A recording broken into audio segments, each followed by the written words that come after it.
Bonjour, bienvenue sur la chaîne du domaine et la brasserie de la Rodée à Saint-Nicolas-de-Bourgueil.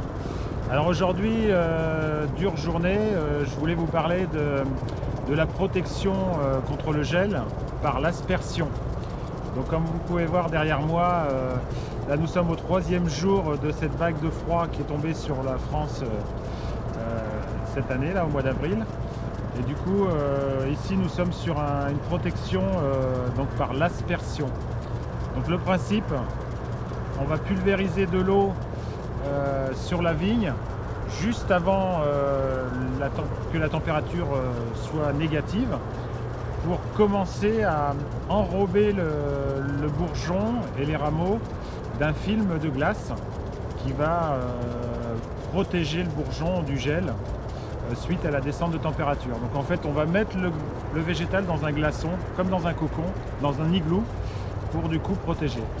Et la formation de la glace au cours de l'aspersion, par un échange de calories, va conserver le végétal à la température à laquelle on a commencé à appliquer, à pulvériser l'eau. Donc la partie très importante de cette opération, c'est surtout d'arroser en température positive, pour ne pas créer un choc de température. Voilà, suivant l'hygrométrie. Là, je ne vais pas rentrer dans les détails très complexes, mais pour ceux qui sont vraiment intéressés, n'hésitez pas à me contacter pour avoir des explications plus précises. Donc je vais vous faire voir de plus près suite à l'arrosage. Donc là, on a mis en route vers 4h30, 5h, où on est arrivé à peu près à la température proche de 0 degré. Et là, on va continuer l'arrosage. Là, il est à peu près 6h30, 7h. On va continuer l'arrosage jusqu'à la fonte complète de la glace qui va être générée par le soleil. Ça, c'est important aussi. On arrose jusqu'à ce que la glace fonde. Donc, venez, je vais vous faire voir. Là, vous pouvez voir, on a bien enrobé notre bourgeon dans un cocon de glace. Donc, le bourgeon est complètement enveloppé. Et on va continuer l'arrosage jusqu'à ce que le glaçon soit complètement fondu. D'ailleurs, vous pouvez voir même sur les fils, l'ensemble de la vue vous montre qu'on a vraiment pris en glace.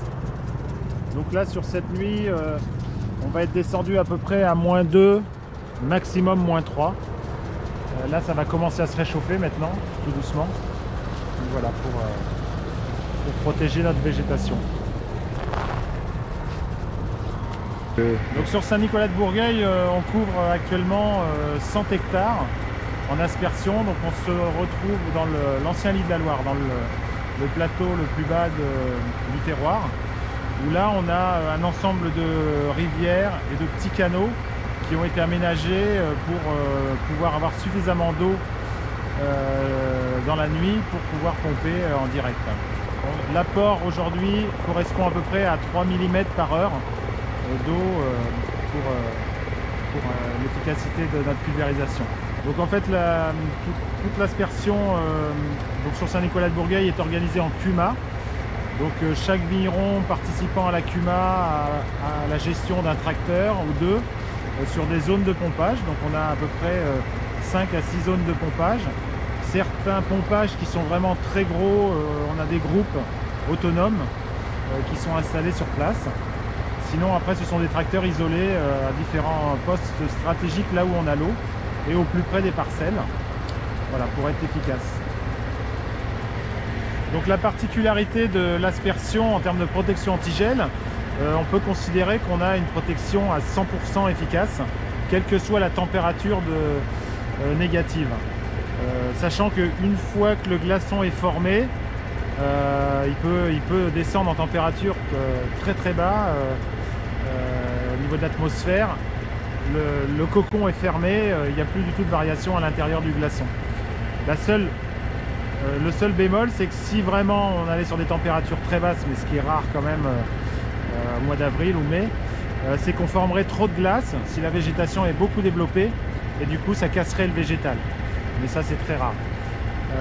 La seule difficulté de cette installation, c'est le point de départ de la mise en route. En fait, il faut faire vraiment attention à l'hygrométrie, puisqu'il faut savoir que en fonction de, si vous avez 100% d'hygrométrie dans l'atmosphère, 1 degré avec un thermomètre sec vous donnera 1 degré avec un thermomètre humide.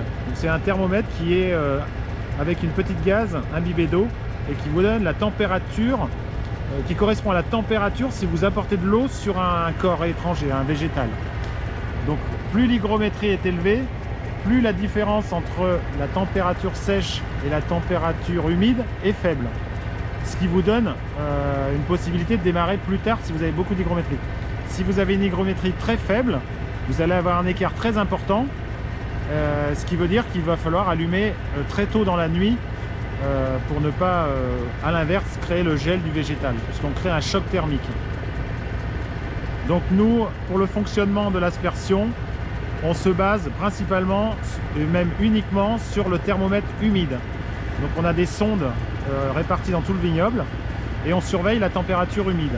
Et à partir de 0 à moins 0,5 en température humide, on met en route le système, ce qui fait que voilà, on est sûr de ne pas faire geler et d'abîmer le végétal en cas de faible hygrométrie. Vas-y, parle. Hein? Ah bah, là, Donc là, il est minuit et demi. il faut savoir apprécier une bouteille de vin. Ça, c'est sûr. Donc là, on vient d'allumer. On fait un petit tour de vérification des lignes. On a allumé une partie de l'aspersion.